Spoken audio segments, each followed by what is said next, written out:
दोस्तों हमारी धरती सहित सूर्य का चक्कर लगाते कुल ग्रहों की संख्या 8 है। लेकिन क्या आपको पता है कि अब से 16 साल पहले तक यानी कि 2006 तक ग्रहों की संख्या 8 नहीं बल्कि 9 थी। यह 9वां ग्रह प्लूटो था, जिससे साल 2006 में ग्रह का दर्जा वापस ले लिया गया। आखिर क्या कारण था कि प्लूटो ग्रह को ग्रह की सूची से बाहर कर दिया गया?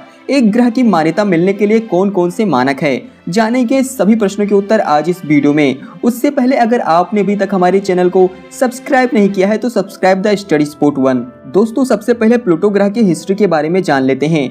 साल 1840 में वैज्ञानिक अर्बेन वेरियर ने न्यूटन के नियम का उपयोग करके पता लगाया कि यूरेनस प्लेनेट की कक्षा में कुछ गड़बड़ी चल रही है। बाद में जब नेपच्यून ग्रह की खोज हुई तब उसके द्रव्यमान में भी कुछ गड़बड़ी आ रही थी। उस समय वैज्ञानिकों को समझ नहीं आया कि यूरेनस की कक्षा और नेपच्यून के द्रव्यमान दोनों के साथ ऐसा क्यों हो रहा है।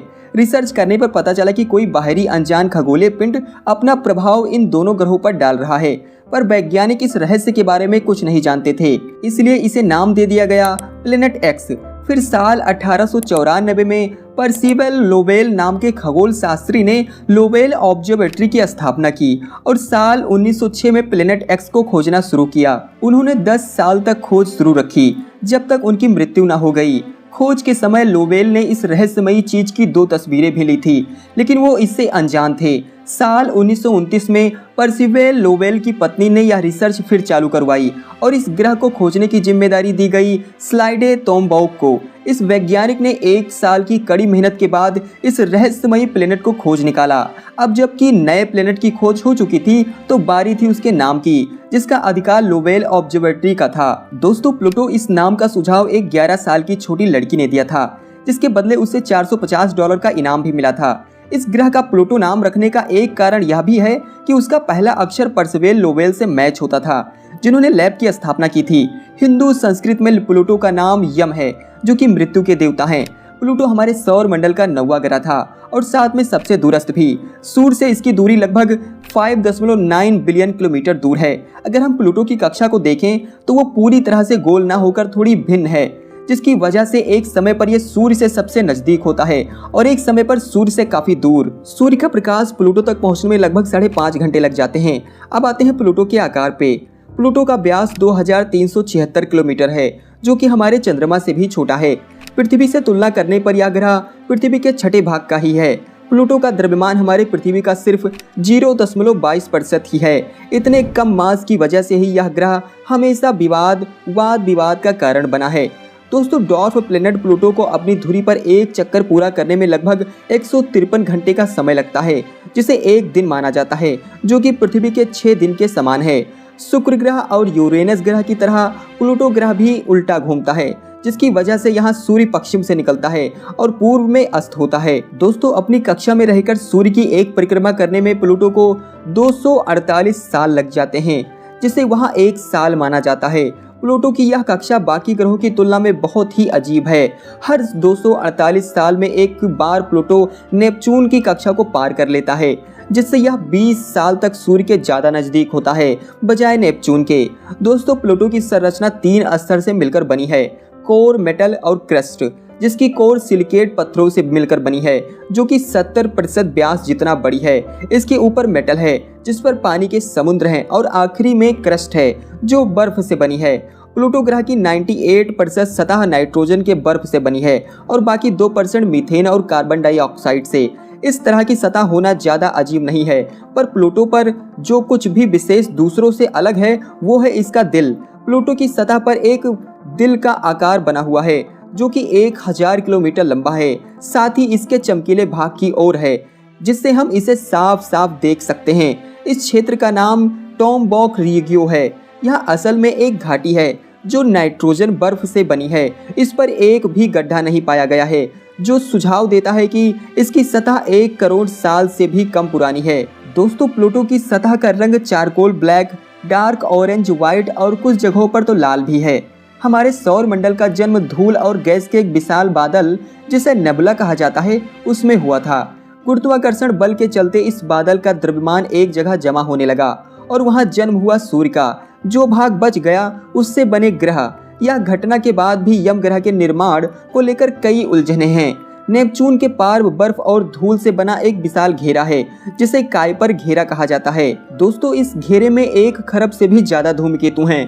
प्लूटो इस क्षेत्र में रहकर सूर्य की परिक्रमा करता है। यह अनुमान लगाया जा रहा है कि प्लूटो कई धूमकेतुओं से मिलकर बना होगा या किसी विशाल खगोलीय पिंड के टकराव से इसका जन्म हुआ होगा। इस घेरे का सबसे बड़ा खगोलीय पिंड प्लूटो ही है। वरुण ग्रह का चंद्रमा ट्राइटन इससे बस थोड़ा ही बड़ा है, जिससे यह अंदाजा लगाया जा रहा है कि प्लूटो और ट्राइटन का निर्माण एक ही स्रोत से हुआ होगा, क्योंकि दोनों की संरचना भी समान है। एक अनुमान यह भी है कि हो सकता है कि पहले ट्राइटन भी प्लूटो ग्रह की तरह ही सूर्य का चक्कर करता था, लेकिन फिर वरुण ग्रह के गुरुत्वाकर्षण बल ने इसे अपनी कक्षा में खींच लिया होगा। जो भी हो, लेकिन यह अभी भी रहस्य ही है। दोस्तों, प्लूटो का वायुमंडल नाइट्रोजन, मीथेन और कार्बन मोनोऑक्साइड से मिलकर बना है।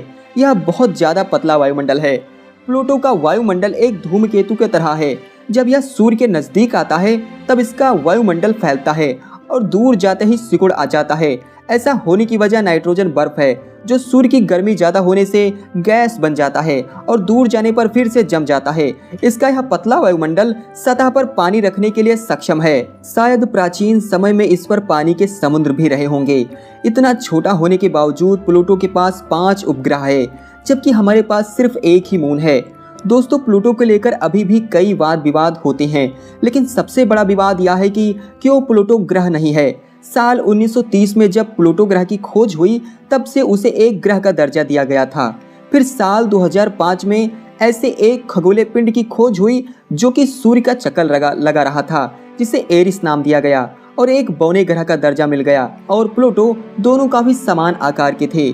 इसी वजह से प्लूटो को भी 75 साल बाद 2006 में एक ग्रह के दर्जे से हटाकर बौने ग्रह के दर्जे में डाल दिया गया और पीछे रह गए सौर मंडल के 8 ग्रह। लेकिन यह बात यहाँ तक सीमित नहीं रही।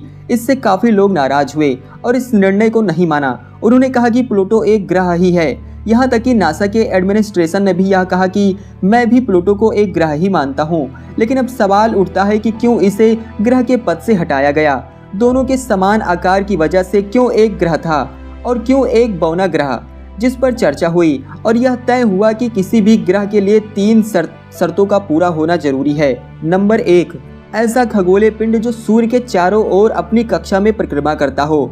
नंबर 2, ऐसा खगोलीय पिंड का द्रव्यमान इतना होना चाहिए कि अपने गुरुत्वाकर्षण बल से गोल आकार बना सके। नंबर 3, खगोलीय पिंड के आसपास की कक्षा साफ होनी चाहिए। लेकिन प्लूटो तीसरी शर्त पर विफल रहा, क्योंकि इसका द्रव्यमान उसके आसपास की कक्षा में खगोलीय पिंडों से कम है, जो दर्शाता है कि यह एक बौना ग्रह है। आज के समय हमारे सौर मंडल में कई बौने ग्रह हैं, जैसे प्लूटो सबसे बड़ा बौना ग्रह कहलाता है। दोस्तों, साल 2015 में हुए न्यू होराइजन स्पेस मिशन से यह पता चला कि इस ग्रह को हम जितना अजीब मानते थे यह उससे भी ज्यादा अजीब है और कुछ ऐसे विशेषताएं भी पाई गई हैं जो बताती हैं कि यह एक बौना ग्रह बनने योग्य है, जैसे कि भूमिगत महासागर, कार्बन पदार्थ और इसका कई स्तरों से मिलकर बना हुआ वायुमंडल। अभी के समय यह एक बौना ग्रह है, पर संभावना है कि भविष्य में यह फिर से 9वां ग्रह बनेगा। तो बस यह थी कुछ जानकारी प्लूटो के बारे में। उम्मीद है आपको पसंद आई होगी। अगर आपने अभी तक हमारे चैनल को सब्सक्राइब नहीं किया है तो सब्सक्राइब द स्टडी स्पॉट 1। इस वीडियो में इतना ही।